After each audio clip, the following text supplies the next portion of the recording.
शिवराज और मोहन यादव की लड़ाई में जी क्या सिंधिया बीच में फायदा उठा जाएंगे,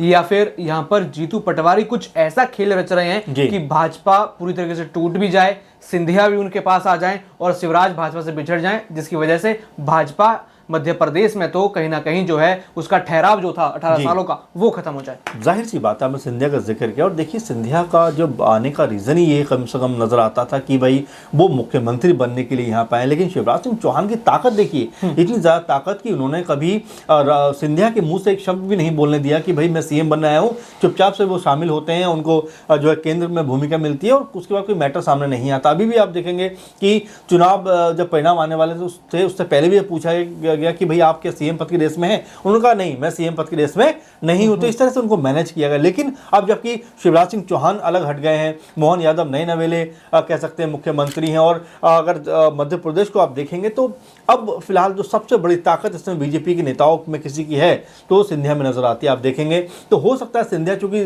सीएम बनने का सपना लिए तो कहीं ना कहीं वो आए ही थे, तो हो सकता है सिंधिया इस पूरे के पूरे मामले का लाभ उठाते हुए नजर आ जाएं, क्योंकि जिस तरह के क्राइम रेट मध्य प्रदेश में बढ़ रहे हैं, लगातार क्राइम घटनाएं सामने आ रही हैं। इसके अलावा लाडली योजना में जो 3,000 रुपए के आसपास करने की बात कही गई थी वो नहीं हो पा रही। तो अगर ऐसा माहौल होगा तो मोहन यादव के खिलाफ माहौल बनने में टाइम नहीं लगेगा। और ऐसे में क्या जो उत्तराखंड में एक के बाद एक कई मुख्यमंत्री बदले गए, क्या ऐसा ही कुछ जो है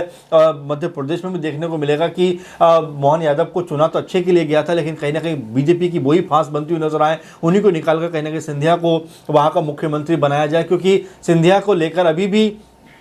ये स्पष्ट नहीं है कि वो लोकसभा का चुनाव लड़ेंगे या नहीं लड़ेंगे। तो ऐसे में क्या बीजेपी की प्लानिंग कुछ इस तरह की है, कई तरह के मामले हैं। वहीं शिवराज सिंह चौहान को लेकर यह भी कहा जा सकता है कि अगर उनको वापस से कोई बड़ी अहम जिम्मेदारी नहीं दी गई तो हो सकता है कि वो अपनी अलग पार्टी का गठन कर लें और मध्य प्रदेश में बीजेपी के लिए उन्हीं की पार्टी से निकला हुआ एक शख्स बड़ी पार्टी बना ले और उन्हीं के लिए चुनौती का काम करता हुआ नजर आ जाए। तो कई तरह के ऐसी संभावनाएं, ऐसी अटकलें हैं, ऐसी अफवाहें हैं जिसको लेकर लगातार मध्य प्रदेश की जो राजनीति है वो लगातार उलझती हुई से नजर आ रही है, खासकर बीजेपी के एंगल से, क्योंकि अब बीजेपी को तय करना होगा, साबित करना होगा कि किस तरह से वो इन नाराज खेमों के साथ में आगे बढ़ सकती है, उनको मना सकती है। अगर वास्तव में बीजेपी को 2024 में मन मुताबिक सीटें नहीं मिली मध्य प्रदेश में तो ये माना जाएगा कि शिवराज सिंह चौहान को हटाने का असर ये हुआ कि बीजेपी को अपनी चुनी हुई सीटों से भी हाथ धोना पड़ा।